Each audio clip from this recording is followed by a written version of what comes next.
Today we are going to learn how to make Navajo Hominy Stew. When you first get the corn, you clean it really good. You take all the debris off of it, maybe corn husk and the stalk and that stuff.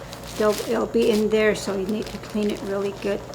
And then save it, and then you put it in the water just for like 8 hours and let it moisten.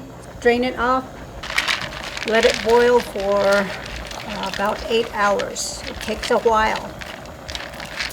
We're gonna cut off the visible fat because we don't want that saturated fat. And then cut the meat off the bone because you're not gonna eat the bone. Cut them small.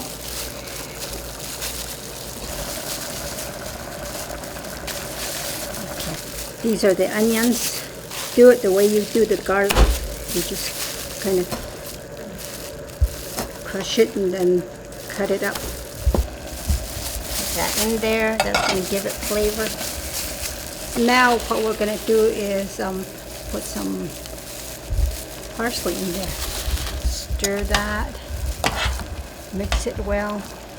Water, corn, meat, parsley, and onions. 5 ingredients. That's all we used. Kind of cracked, so those are, you can tell that that is done.